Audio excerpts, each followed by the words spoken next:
નમસ્કાર. આત્મજ્ઞાનના જિજ્ઞાસુ સર્વ ભાઈ બહેનોનું આ જીવન મુક્તિ ચેનલ ઉપર સ્વાગત છે. અત્યારે આપણે 13મો ક્ષેત્રજ્ઞ વિભાગ યોગ વિશેની ચર્ચા કરીએ છીએ અને છેલ્લે આવી ગયા છીએ. આ પહેલાં મેં 2 વિડીયો બનાવ્યા જેમાં આપણે આધ્યાત્મિક જ્ઞાન અથવા આત્મજ્ઞાનથી થતા ફાયદાઓ એટલે કે લાભો વિશેની ચર્ચા કરી.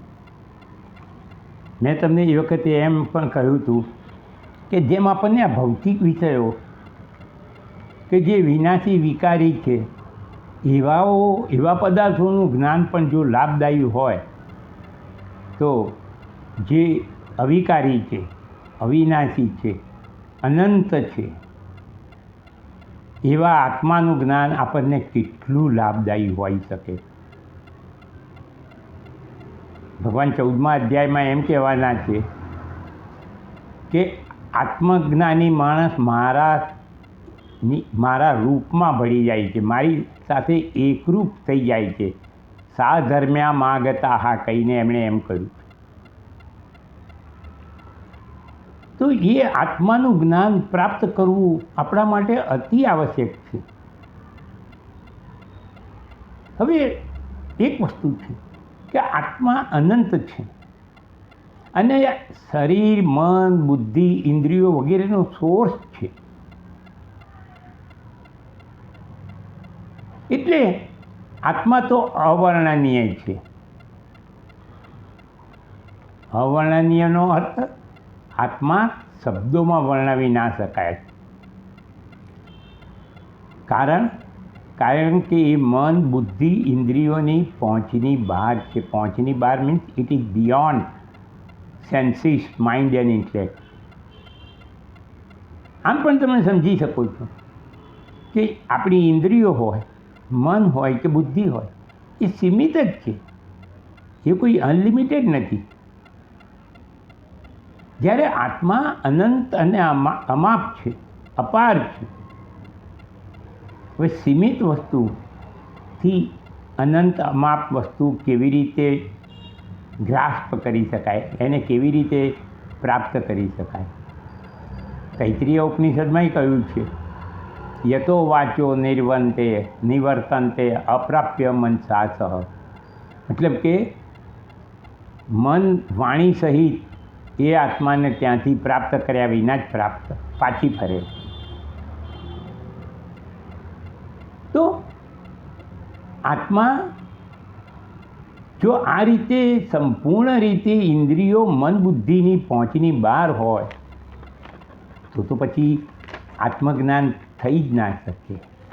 છતાં પણ આપણા ઋષિ મુનિઓએ આત્માને બતાવવા, આત્માનું જ્ઞાન કરાવવા ઘણા ઉપાયો કરી નાખ્યા છે. એમાં ભગવાન આપણને આજે આ શ્લોકમાં આપણે 2 ઉપમાઓ વિશે વાત કરીશું. એમાંથી ચર્ચા હું એક જ ની જ કરીશ. તો આવા આત્માનું જ્ઞાન કરાવવા આત્માને આકાશ અથવા પ્રકાશની સાથે સરખાવવામાં આવે છે. મતલબ કે આત્માને ગગનની ઉપમા આપવામાં આવે છે અથવા તો પ્રકાશની ઉપમા આપવામાં આવે છે. આજે આપણે આકાશ વિશે જોઈશું. આકાશની ઉપમા આપી છે. આકાશ મીન્સ હું તમને જરા સમજાવી દઉં કે આકાશ મીન્સ નોટ સ્કાય, અવકાશ. અંગ્રેજીમાં જેને સ્પેસ કહે છે. એક વસ્તુથી બીજી વસ્તુ વચ્ચેની જે જગ્યા છે, ખાલી જગ્યા છે, તે એને સ્પેસ કહે છે. એ આકાશ કહેવાય છે. તો એ આકાશ, આત્માની અને આકાશની સરખામણી કરી છે. ઉપનિષદોમાં આ સરખામણીઓ બતાવી છે. ભગવાન કૃષ્ણએ 13મા અધ્યાયના 32મા શ્લોક અને 33મા શ્લોકમાં આ 2 ઉપમાઓ લીધી છે. હવે મેં તમને કહ્યું એમ કે આકાશ આત્મા નથી. કેમ? કારણ કે આકાશ જળ છે અને આત્મા ચૈતન્ય રૂપ છે. આકાશ મીન્સ નોટ એમ્પ્ટીનેસ, ખાલીપણું નથી. આકાશ ખાલીપણું નથી. આકાશ જળ સૂક્ષ્મતમ મેટર જ છે. આપણે એને જોઈ નથી શકતા, but it is still a subtlest matter. એટલે આત્મા જળ છે. આત્મા અરે આકાશ જળ છે અને આત્મા ચૈતન્ય રૂપ છે. અને ભગવાને બીજી ઉપમા આપી છે પ્રકાશ. પ્રકાશ મીન્સ લાઈટ. આપણે એ વિશે હવે પછીના વિડીયોમાં જોઈશું. આપણે એ જોયું કે આકાશ એ મેટરનું સૂક્ષ્મતમ રૂપ છે, છતાં આત્મા અને આકાશ વચ્ચે ઘણા બધા કોમન ફીચર્સ છે, એક સરખા લાગતા. એટલા માટે ઉપનિષદોમાં અને ભગવાન કૃષ્ણએ આ શ્લોકમાં આત્માનું જ્ઞાન કરાવવા માટે આકાશની ઉપમા લીધી છે. હવે એમાંથી કોમન ફીચર્સ કયા છે બંનેની તે આપણે જોઈએ એક પછી એક.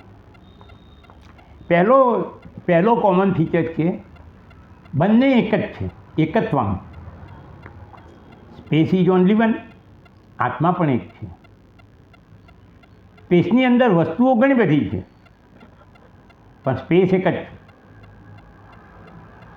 બીજું છે અચલત્વમ. અચલત્વમ એટલે એ એક જગ્યાએથી બીજી જગ્યાએ જતી નથી. એમાં વસ્તુઓ જે છે સમાયેલી એ એક જગ્યાએથી બીજી જગ્યાએ જાય છે પણ એ પોતે ક્યાંય જતું નથી. એક ડબ્બો છે એની અંદર સ્પેસ છે. તમે ડબ્બો અહીંથી ત્યાં લઈ જાઓ તો ડબ્બો ત્યાં જાય છે, જે ખોખું છે એની અંદરની સ્પેસ ત્યાં જતી નથી. સ્પેસ તો એની એ જ રહે. બંને એ જ રીતે આત્મા પણ ક્યાંય જતો નથી, ક્યાંય આવતો નથી, કારણ કે સર્વત્ર અને સર્વવ્યાપી છે. એટલે બંનેમાં બીજો સમાન ગુણ અચલત્વમ છે. ત્રીજું છે નિર્વિકારત્વમ. બંનેમાં નિર્વિકાર છે. સ્પેસ જે છે, આકાશ છે, એ નિર્વિકાર છે. એના ટુકડા નથી પડતા. એ મેલું, દૂષિત, સુગંધીદાર કે દુર્ગંધવાળું નથી થતું. વાયુ પણ નથી થતો, પણ આપણને વાયુ એવો લાગે છે. પણ પોતે સ્પેસની અંદર બધું જ છે, સારું પણ છે, ખોટું પણ છે. એની અંદર સ્પેસની અંદર જ ગંગા નદી પણ વહે છે, આ ગટરનું પાણી પણ વહે છે. એમાં સજ્જન ને સાધુ પુરુષો પણ રહે છે અને દુર્જન ને પાપી મનુષ્યો પણ રહે છે. પણ એનાથી આકાશને કોઈ અસર નથી થતી. It remains unaffected. તે જ રીતે આત્મામાં બધું જ છે, સારું ખોટું બધું છે. પણ આત્મા કશાથી દૂષિત નથી થતો. એનો અર્થ એ થયો કે આત્મા આપણા શરીર, ઇન્દ્રિયો, મન, બુદ્ધિ વગેરેથી દૂષિત નથી થતો. એક પુણ્યશાળી માણસનો આત્મા અને એક પાપી મનુષ્યનો આત્મા એક જ છે અને એ દૂષિત નથી થયો. એના સાધનો છે આત્માના એક્સપ્રેસ થવાના, જે મન, બુદ્ધિ, ઇન્દ્રિયો, શરીર વગેરે, એ દૂષિત છે, એ ગંદા છે કે સારા છે. પણ આત્મા નિર્વિકાર જ રહે છે. ચોથું અખંડતા. અખંડત્વમ એટલે સ્પેસના સ્પેરપાર્ટ નથી હોતા, અંગો નથી હોતા, એના ભાગ નથી હોતા. તમે તલવાર વડે કાપી ના શકો સ્પેસને. તમે આંખો વડે એને જોઈ ના શકો. એ એક સમાન છે, આખી સૃષ્ટિમાં એક સમાન. આકાશ નાનું મોટું નથી થતું, આકાશ લાંબુ ટૂંકું નથી થતું.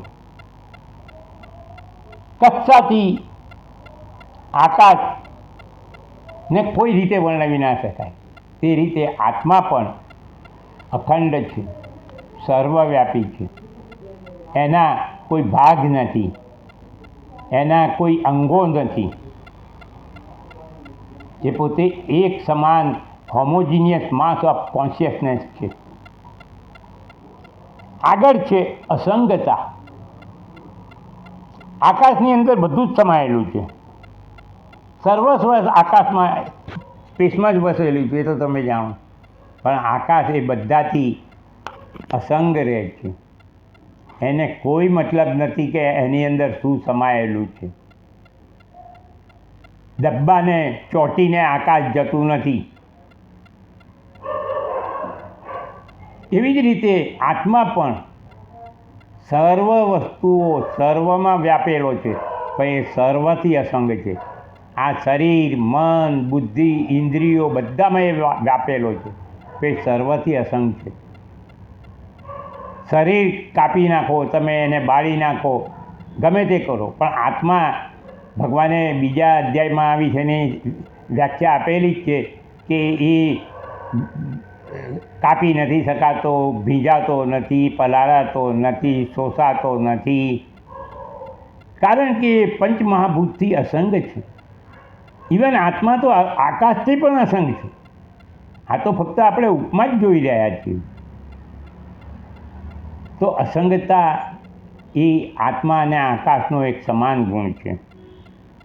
હવે આકાશ સર્વનો આધાર છે, બધું આકાશમાં જ વસેલું છે. તો અને એ આખું વિશ્વને સમાવે છે. તેવી રીતે આત્મા એ સર્વ વસ્તુનો આધાર છે. એની અંદર જ બધું સમાયેલું છે. આત્મામાં ભગવાને કહેલું છે કે અહમ આત્મા ગુડાકેશ સર્વભૂતાશય સ્થિત. તો એ વખતે જ ભગવાને ડિક્લેર કરી દીધેલું કે હું જ આત્મા છું સર્વનો. તો આપણે એમ કહો કે આત્મામાં સમાયેલું છે કે બધું ભગવાનમાં સમાયેલું છે. એટલે કે ભગવાન આ જે આખું વિશ્વ અથવા તો આખું શરીર જે કહે એ બધાનો મુખ્ય આધાર છે, સર્વાધારમ છે, સર્વ આધારમ છે. અને જો તમને સંસ્કૃત શ્લોકોમાં રસ હોય તો એક શ્લોક છે શાંતાકારમ ભુજગશયનમ. એની અંદર આ શબ્દ આ એક કડી આવે છે વિશ્વાધારમ ગગન સદૃશમ. વિશ્વનો આધાર ગગનના સમાન, સદૃશમ એટલે સમાન. એ શ્લોકમાં આ ઉપમા બરાબર બેઠી છે, વિશ્વાધારમ ગગન સદૃશમ. તો આત્મા આખા વિશ્વનો આધાર છે અને એને આકાશની ઉપમા આપવામાં આવી છે. આ પછીના એટલે આ રીતે આકાશ અને આત્માની સરખામણી કરી એમના કોમન ફીચર. પણ યાદ રહે કે આકાશ આત્મા નથી, આકાશ જળ છે, જ્યારે આત્મા ચૈતન્ય રૂપ છે. હવે પછીના વિડીયોમાં આપણે ભગવાને આત્માની સાથે પ્રકાશની સાથે આત્માની સરખામણી કરી છે, મતલબ કે પ્રકાશની ઉપમા આપી છે, તે વિશે ચર્ચા કરીશું. મારા ભાઈઓ બહેનો, જો તમને મારી ગીતા સમજાવવાની આ રીત ગમતી હોય, તમને ગીતા જ્ઞાનમાં રસ હોય, તમને એવું થતું હોય કે હું ભૌતિક જગત વિશે બધું જાણું છું, પણ ભગવદ્ ગીતા વિશે પણ મારા જ્ઞાનમાં વધારો કરું, હું પણ ધીરે ધીરે સદગતિ અને મોક્ષ તરફ આગળ વધું, જીવન મુક્તિ પ્રાપ્ત કરું, તો આ વિડીયો આ ચેનલને સાંભળતા રહેજો. આપના મિત્ર મંડળમાં જે કોઈ ગીતા જ્ઞાનના જિજ્ઞાસુ અભ્યાસુ હોય તેમને પણ આ ચેનલ સાંભળવાનું કહેજો. એક વાત કહી દઉં તમને ફરીથી, આ ચેનલ મેં કોઈ મોનેટાઈઝ કરીને પૈસા કમાવા માટે નથી બનાવી. ગીતા જ્ઞાનનો પ્રચાર કરવા માટે જ બનાવી છે. મને ભલે 2 વ્યૂ મળે કે 5 વ્યૂ મળે છે, મને એનો અફસોસ નથી. હું વિડીયો બનાવતો જ જઉં છું. મેં આ ચેનલ બંધ પણ નથી કરી. હા, વચ્ચે બીમાર હતો, 1 મહિનો મેં વિડીયો નથી બનાવ્યા, એ વાત હકીકત છે. પણ હવે રેગ્યુલરલી હું મૂકતો રહીશ. કંઈક ને કંઈક તમે જાણતા રહો, કંઈક ને કંઈક તમારું આત્મા વિશેનું પણ જ્ઞાન વધારો. આત્મજ્ઞાનના લાભ તો મેં તમને કહ્યા જ છે. તો હવે આપણે આવતા વિડીયોમાં મળીએ. ત્યાં સુધી નમસ્કાર.